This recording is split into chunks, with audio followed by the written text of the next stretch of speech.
Questions on your opponent. If Rick Scott is so bad and evil, why hasn't he been prosecuted by you or someone? If you could rewind to the week before Rick Scott announced for governor, would you do anything differently with your campaign if you could have a do-over?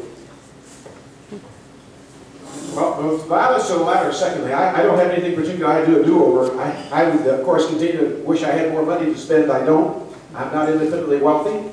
And I'm just really pleased with the poll numbers last week that showed me in the lead for the first time in weeks. And we've had a 4-point lead in Mason-Dixon, a 4-point lead in the Terrence poll, and the Chamber of Commerce, Florida Chamber of Commerce says I'm up 12 points. So I know there's another one out over there of some sort that was more favorable to him, but I'll tell you, it's been a really interesting race to have a guy spend as much money as he did and has spent and still spending. And I'm standing up here today with you with the minimal amount that we've been able to put together, and we're leading in this race. And I think there's a reason for that. The reason's pretty straightforward.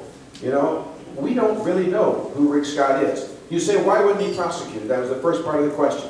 I don't know why he wasn't prosecuted. But let's think about this for a minute.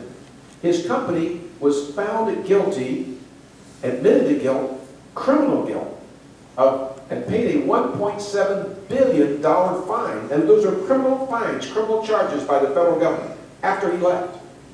For what did he do? What did they do? They did thousands, hundreds of thousands of charges or billings to Medicare, TRICARE, and Medicaid for procedure amounts that were not things they did. They did something down here that would have been billed normally if you'd done it the right way and been honest, then maybe a reimbursement of $1,500. They billed instead for procedure in the same general area, but the value of that procedure in reimbursement was $5,000. They did it over and over and over again. They turned people away from their emergency rooms. 20% of the charge and the fine against them was for turning people illegally away because they couldn't afford to pay, which they're not allowed to do in certain cases if you're in the Medicare and Medicaid and so forth recipients.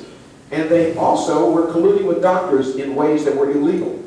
And you talk to anybody in Florida about this, I talked to a lot of them. Scott had lots of problems. His reputation in this state among hospital people is down the tube. And among doctors, the Florida Medical Association's endorsed. They've endorsed for a reason. Jeb Bush is endorsed for a reason too, by the way. The Florida Chamber's endorsed for a reason. The home builders have me, in this case, that I'm talking about. And the Retail Federation, I'm proud of those endorsements. But getting back to Scott for a minute, there is a very big cloud, whether he was ever charged criminally or not, over him because he presided over this. Did he know about it? I have a hard time believing he didn't. I do prosecute fraud like this. This was back in 1997. This is a federal case, not mine, not the Attorney General's office. Why they didn't choose to prosecute him, we may never know. But they did not prosecute any individuals in the hierarchy of the company. But they nonetheless were found guilty, the company was, of criminal fraud. The largest, most massive fraud in history. The company's stock fell after he was fired. Dramatically fell. They had to take the company private. And he's now saying he's a successful businessman who wants to run Florida like he ran Columbia HCA. If he never even knew about it at all, that's incompetence. And if you did know about it, we all know the bottom line is that he simply wasn't prosecuted. There are people who are unindicted co-conspirators all the time in criminal justice.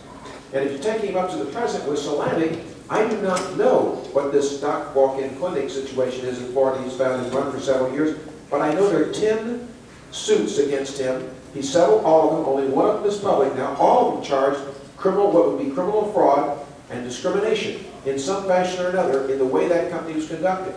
And there's a current investigation going on by the federal government on a current complaint. So I can't tell you why he wasn't prosecuted, but I can tell you that that's his record. That what he tells you in his TV ads, that's his record. Compared to mine, I'm open and transparent and you know where I stand. And I've been here, by the way, the last point I want to make is, I was born and raised here in Idaho, Florida. He has lived here 1 month longer than the limited time required to qualify to run for governor. I don't think he really knows Florida either. And that's why he's done debate after debate, except for the one he did in the Tampa Bay area on Channel 13. That's it. He won't do it. He ducks the press. He just doesn't go to the meetings. He just doesn't allow himself to be asked questions because he doesn't have the answers.